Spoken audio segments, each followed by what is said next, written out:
பரிசுத்த ஆவியானவருக்கு ஒரு ஹேபிட் என்னன்னா, அவர் எப்பவும் சப்போர்ட்டிவ், ஆதரிப்பார், எல்லாரையும் சப்போர்ட் பண்ணுவார். பாருங்க, எப்ப இந்த அன்பின் சமுதாயம் வரும்னா ஒருத்தரை சப்போர்ட் பண்ணணும், கை தூக்கி விடணும். ஏற்றபடி எப்படி வேண்டிக் கொள்ளணும்னு தெரியாத போது நமக்காக அவர் என்ன பண்ணுவாராம்? இந்த பரிசுத்த ஆவியானவர் வேண்டுதல் செய்வார். அப்படின்னா என்ன அர்த்தம்னா, he will support.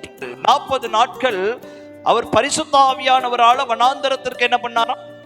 சோதிக்கும்படி கொண்டு போகப்பட்டார். வனாந்தரம், ஆனா கூட போனது யாரு? இந்த பரிசுத்த ஆவியானவர். அவரால் தான் அழைத்து கொள்ளப்பட்டு போகிறார். இந்த சப்போர்ட்டிவ் கேரக்டர்.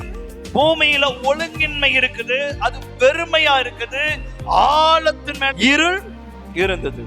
ஒரு சில நேரம் ஒழுங்கின்மையையும் வெறுமையும் இருளையும் பார்த்தோன்னே நம்ம அப்செட் ஆயிருவோம் பாருங்க. அதனால என்னமோ தெரியல, எல்லாருக்கும் முன்னாடி சப்போர்ட்டிவா நிக்கிறது இந்த பரிசுத்த ஆவியானவர். அவர் அசைவாடி கொண்டிருக்கிறார். அல்லேலூயா.